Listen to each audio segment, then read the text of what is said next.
Assalamualaikum warahmatullahi wabarakatuh. Alhamdulillahirabbil alamin wassalatu wassalamu ala asyrafil anbiya'i wal mursalin wa ala alihi wa sahbihi ajma'in, amma ba'du. Puji syukur kehadirat Allah Subhanahu wa taala yang telah memberikan rahmat serta hidayahnya kepada kita semua. Shalawat serta salam marilah kita haturkan kepada baginda kita Nabi Agung Nabiullah Muhammad sallallahu alaihi wasallam.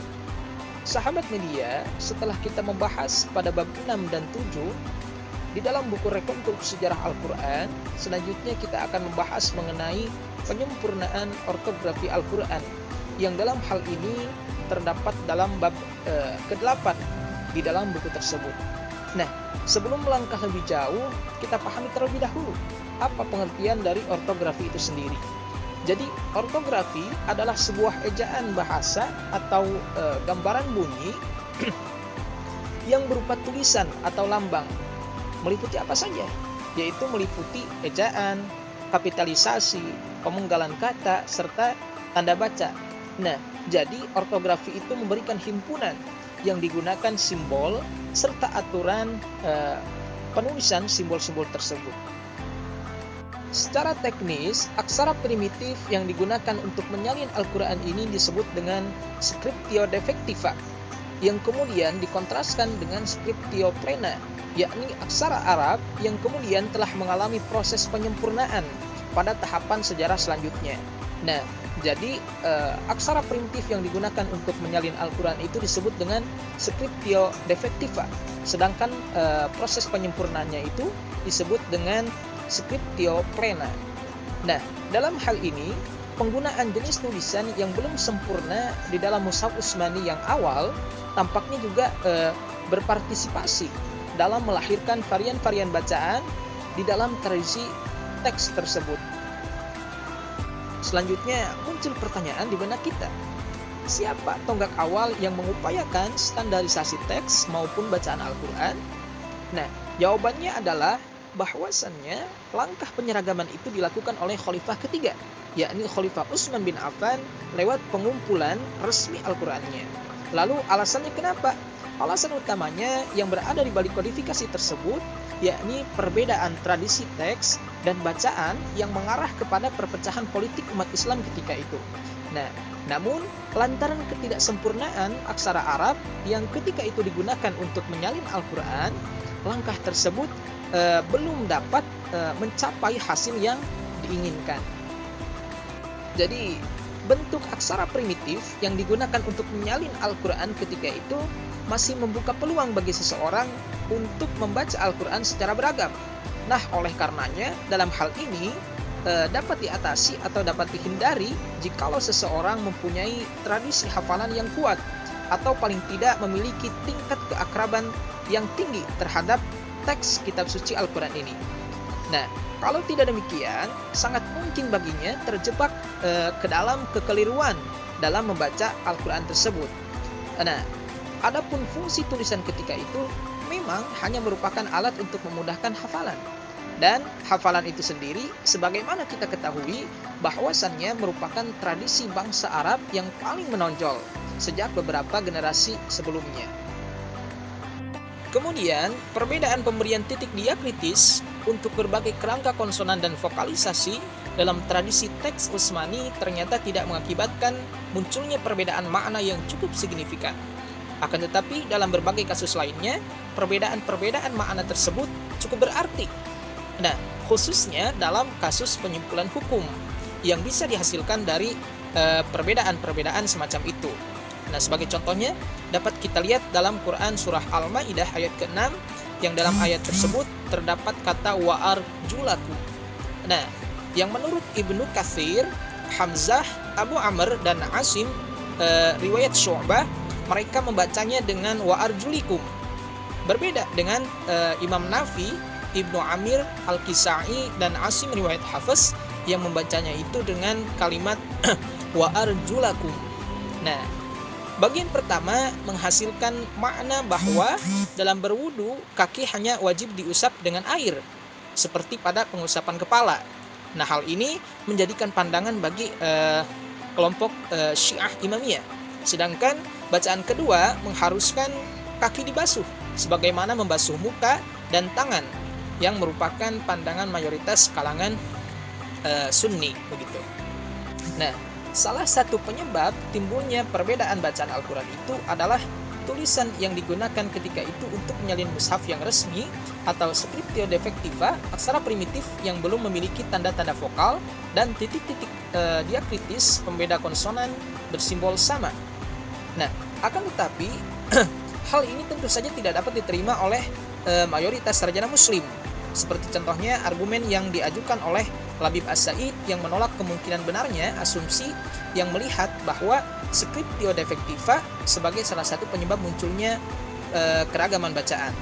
Nah, akan tetapi seperti ditunjukkan sebelumnya, bahwasannya kemungkinan terjadinya salah baca atau tashif itu terhadap teks Al-Quran yang disalin dengan aksara lama atau biasa kita sebut dengan scriptio defectiva merupakan suatu kenyataan sejarah yang tidak dapat dipungkiri lagi. Nah, begitu. Selanjutnya kita akan membahas mengenai penyempurnaan rasam Al-Quran, yang memang hal ini merupakan bagian atau poin inti dari bab 8 di dalam buku tersebut. Jadi ketika Islam semakin meluas, artinya bahwa semakin banyaknya orang-orang non-Arab yang memeluk agama Islam ketika itu, maka otomatis banyak pula kekeliruan dalam pembacaan teks Al-Quran yang disalin dengan aksara lama di kalangan pemeluk baru agama Islam ketika itu. Nah, yang pada akhirnya para penguasa politik Islam ketika itu langsung mengambil tindakan atau langsung mengambil keputusan untuk melakukan penyempurnaan terhadap rasam Al-Quran ini. Nah, dan langkah aktual penyempurnaannya dikabarkan telah dilakukan oleh sejumlah ahli bahasa. Nah, lalu muncul pertanyaan, siapa saja yang melakukan penyempurnaan rasam Utsmani ini? Nah, adapun sumber-sumber Islam yang menuturkan tentang upaya penyempurnaan tersebut tidak bersepakat tentang pelaku aktualnya. Namun, pada umumnya disebutkan bahwa pada masa kekhalifahan Muawiyah bin Abi Sufyan lah langkah tersebut mulai dilakukan. Nah, jadi ketika itu Ziyad ibnu Samiyah yang ketika itu menjabat sebagai gubernur Basrah meminta Abu Aswad Ad-Du'ali agar menciptakan tanda baca dan membubuhkannya ke dalam mushaf untuk menghindari berbagai kekeliruan dalam pembacaan yang ketika itu memang lagi masif-masifnya gitu. Singkat cerita, Ad-Du'ali tidak langsung mengabulkan permintaan Ziyad ini karena beliau takut akan hal baru terhadap Al-Quran. Misalnya pada kisah pengumpulan pertama Al-Quran yang dilakukan oleh Zaid bin Thabit, bahwa Zaid bin Thabit ini takut akan berbuat bid'ah. Nah, akan tetapi suatu ketika Ad-Du'ali mendengar sendiri ada orang yang keliru ketika membaca Al-Quran. Nah, melihat hal tersebut, kemudian Ad-Du'ali langsung menghadap Ziyad dan menyanggupi permintaannya untuk melakukan penyempurnaan terhadap rasam Al-Quran.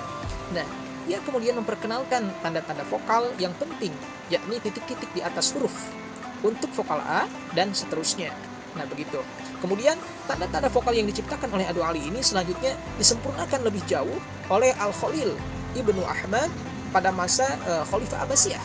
Nah, beliau ini adalah pakar bahasa yang tinggal di Basrah dan merupakan sarjana pertama yang menyusun kamus bahasa Arab serta pengembang aturan-aturan persajakan. Nah, lalu upaya pengintroduksiannya mulai dilakukan pada masa pemerintahan Abdul Malik bin Marwan dari dinasti Umayyah. Nah, pada saat itu gubernur Irak yaitu Al-Hajjaj ibnu Yusuf mengusulkan dua ahli bahasa terkenal ketika itu, yakni Nasr ibnu Asim dan Yahya ibnu Ya'mur, yang keduanya ini merupakan murid dari Ad-Du'ali tadi. Nah, kedua ahli bahasa ini kemudian mengintroduksi titik-titik diakritis untuk perbedaan tersebut. Begitu.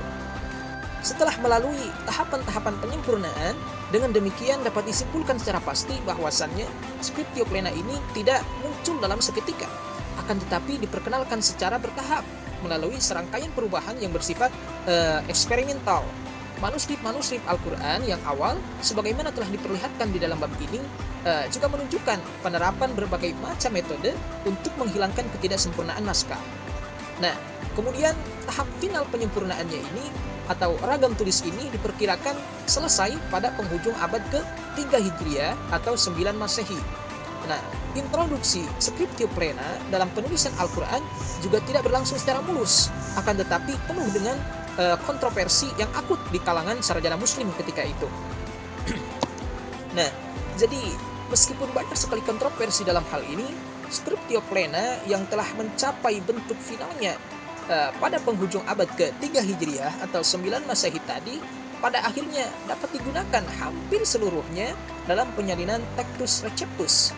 Nah, bentuk teks yang kita warisi dewasa ini merupakan hasil maksimal yang dapat dicapai dari tawar-menawar atau kontroversi akut dan berkepanjangan dalam proses introduksi Scriptio Plena untuk penyalinan Al-Quran. Nah, adapun penyimpangan-penyimpangan dalam pembacaan Al-Quran atau tashif hingga taraf tertentu bias diminimalisasi dengan adanya teks yang lebih memadai. Dan eksistensi teks semacam itu bahkan telah meletakkan pijakan yang kukuh bagi serangkaian upaya untuk menjamin suatu taraf keseragaman dalam bacaan Al-Quran pada permulaan abad ke-4 Hijriah atau 10 Masehi yang akan menjadi pokok bahasan pada bab selanjutnya. Mungkin sekian dari atau penjelasan dari saya. Kurang lebihnya mohon maaf. Wassalamualaikum warahmatullahi wabarakatuh.